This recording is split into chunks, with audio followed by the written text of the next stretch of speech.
Break के बाद एक बार फिर से आप सभी का स्वागत है गुड लक टिप्स में। दर्शकों, ब्रेक से पहले हमने 6 राशियों की बात की थी।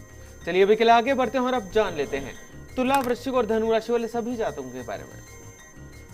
बात करते हैं हम जो तुला राशि वाले जो दर्शक हैं उनके बारे में। शुभ समाचार आज आपको मिल सकते हैं और कोई काम यदि आज आपका पूरा हो जाए तो बहुत ज़्यादा खुश ना होकर आगे की प्लानिंग करना शुरू कर दीजिएगा। ऐसा नहीं हो कि खुश भी हो लिए और सेटिस्फाई होके सोचना ही बंद कर दें। रोजगार के मामलों में किसी से सलाह करें, लाभ होगा। पार्टनरशिप में आपके डिसीजंस आज फेवरेबल रहेंगे। आज के दिन की सफलता के लिए पीपल के पेड़ के नीचे तेल का दीपक जलाइएगा, जल अर्पण कीजिएगा, दिन अच्छा गुजरेगा। अगली जो राशि वो है वृश्चिक राशि। वृश्चिक राशि वाले जो हमारे दर्शक हैं, आज के सितारे आपके वो काम करवा सकते हैं जो काफी दिनों से उलझे हुए हैं, अटके हुए हैं। बिजनेस के ऊपर एक नए सिरे से आज आपको ध्यान देना होगा। भाग्य आज आपके साथ है। आज के दिन की सफलता के लिए बुजुर्गों के चरण छूकर दिन की शुरुआत कीजिए, बड़ा अच्छा महसूस करेंगे। और वो आधा झुक के चरण छूना नहीं है, पूरे चरण छूने, ध्यान रखिएगा। पहले साष्टांग प्रणाम हुआ करते थे, बिल्कुल लंबलेट हो जाते थे, फिर चरण पे आए, फिर घुटनों पे आ गए, अब तो हल्का सा कमर को बेंड करके की प्रणाम कर देते हैं। सो थोड़ा सा सिस्टमेटिक होकर चलिए। धनु राशि की बात करते हैं। आज का दिन काफी क्रिएटिव हो सकता है, कुछ अच्छे ऑफर्स आज आपको मिल सकते हैं। भागीदारी में लाभ होगा, सार्वजनिक जीवन में मान सम्मान मिलेगा। आज के दिन की सफलता के लिए जरूरतमंद को चप्पलों का दान कीजिएगा। चप्पलों का दान का मतलब ये नहीं उठा के दे दे चप्पल, मतलब दान कीजिएगा प्रॉपर वे। पंडित जी, अंतिम 3 राशियों की तरफ बढ़ने से पहले बीकानेर से एक दर्शक हमारे साथ जुड़ी हैं, सुमित्रा जी हैं। इनकी जन्म की तारीख है 18/10/1991 और इनके जो जन्म का समय है पंडित जी वो है शाम का 5:36 का।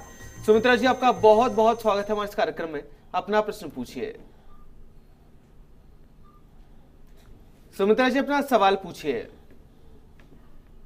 पंडित जी, लगता है कि तकनीकी कारणों के चलते उनका संपर्क हमसे नहीं हो पा रहा है। पंडित जी, अपनी शादी के बारे में और अपने आने वाले भविष्य के बारे में जानना चाहती थी सुमित्रा जी।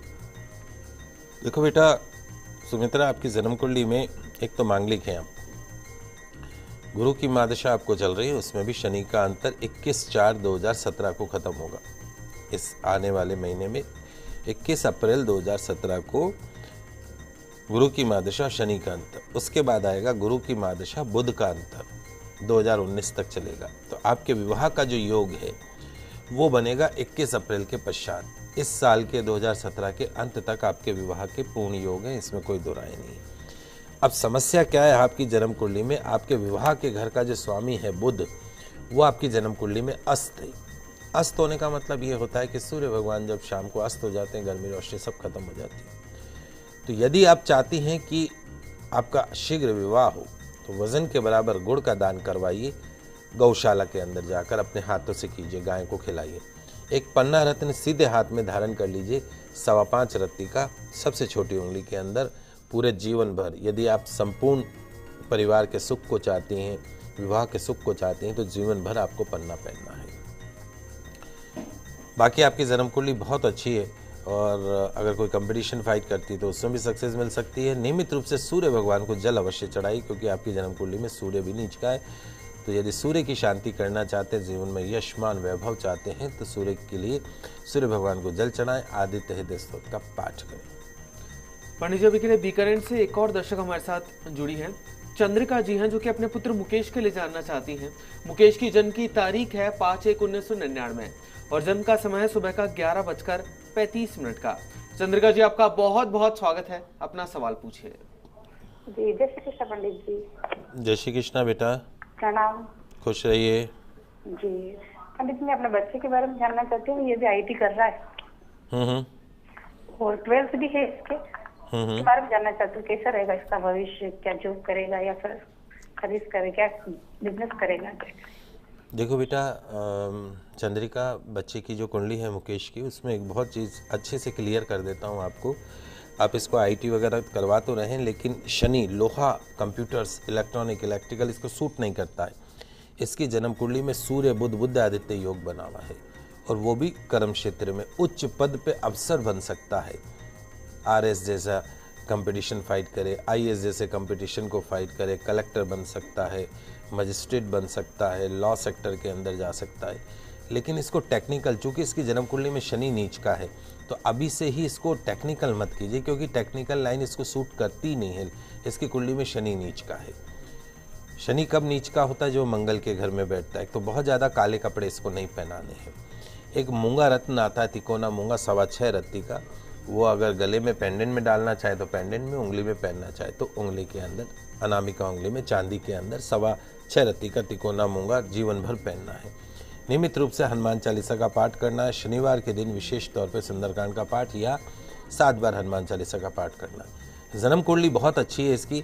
आगे सरकारी नौकरी के, जैसे मैंने कहा कि इसके सरकारी नौकरी के योग है, कॉमर्स वगैरह सब्जेक्ट दिला के आप इसको आगे गवर्नमेंट कंपटीशन की तैयारी करवा सकते हैं। लेकिन साइंस में इसका कैरियर नहीं रहेगा, टेक्निकल बच्चा नहीं रहेगा, ये चीज़ बहुत क्लियर है। इसलिए आप सोच समझ के इस बच्चे के बारे में आगे डिसाइड कीजिएगा। मघा नक्षत्र का जन्म है, गणमूल नक्षत्र में आता है। पैदा होते 27 दिन में पूजा हो गई होगी, नहीं हुई तो वो पूजा अवश्य करवा लीजिएगा।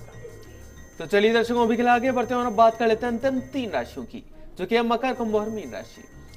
मकर राशि वाले जो हमारे दर्शक हैं, आज किसी बड़े काम के लिए हिम्मत से खुद कोशिश करेंगे तो उस बड़े काम में आपको सक्सेस मिल सकती है, क्योंकि आज के सितारे आपके साथ हैं। कुछ नया करना चाह रहे हैं तो कर लीजिए, क्योंकि आज किस्मत का सहयोग आपको मिलने वाला है।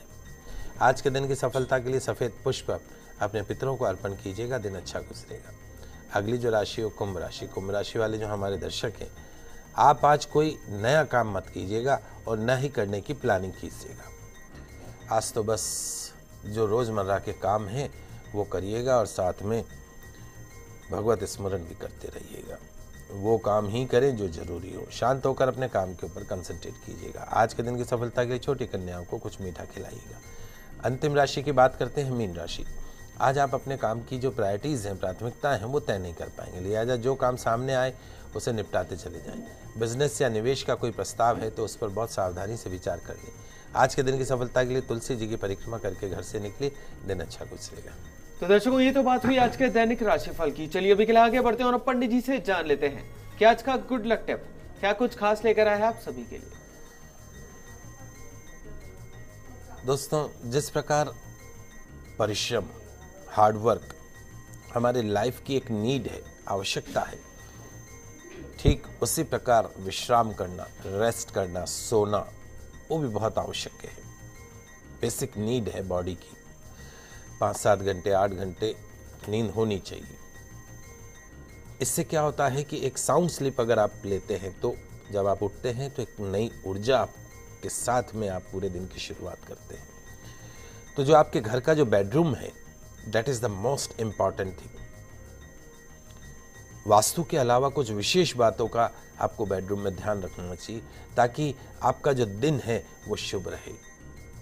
बेडरूम जो है वहां का माहौल अच्छा रहे। बेडरूम में वास्तु के विरुद्ध कार्य जीवन में अनेक परेशानियां पैदा कर देता है, उनसे बचना चाहिए। हस्बैंड वाइफ के रिलेशंस में तू मैं बात पे चिक लेके आ जाता है। अनिद्रा, बिस्तर में जाके नींद ही नहीं आती है। Different kind of so many problems को फेस करवाता है।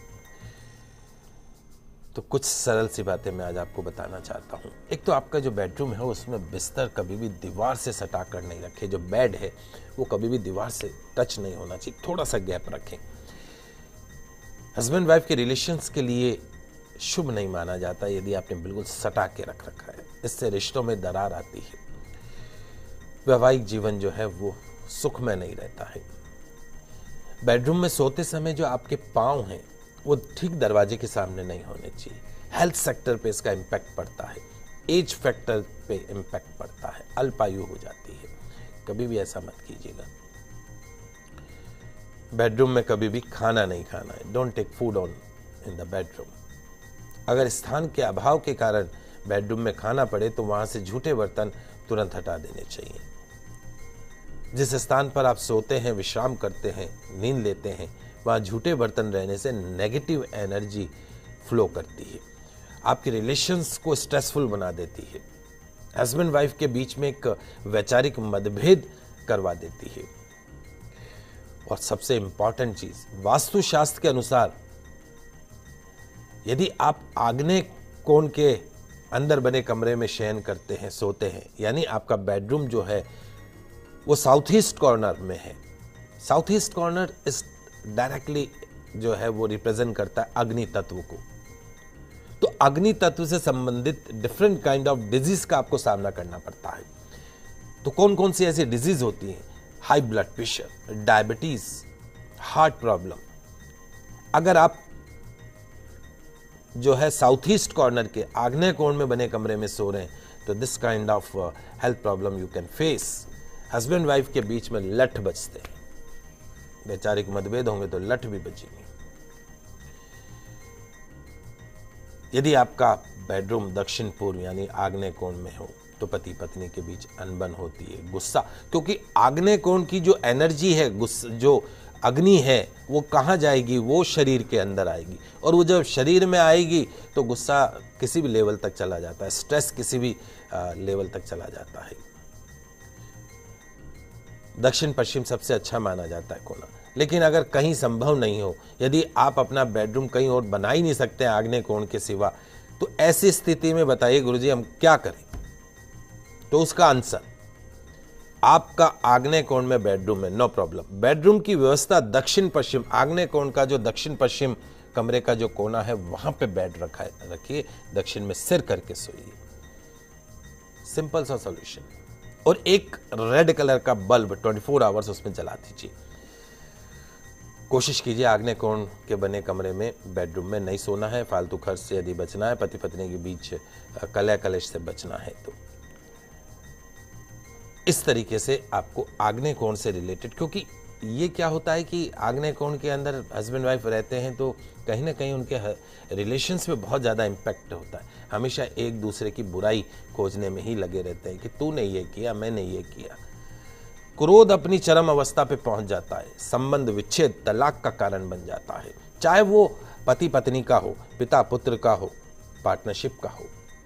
तो कोशिश कीजिए आग्नेय कोण में कभी भी बेडरूम, ऑफिस, बच्चों के पढ़ने का कमरा, ये कभी नहीं होना चाहिए।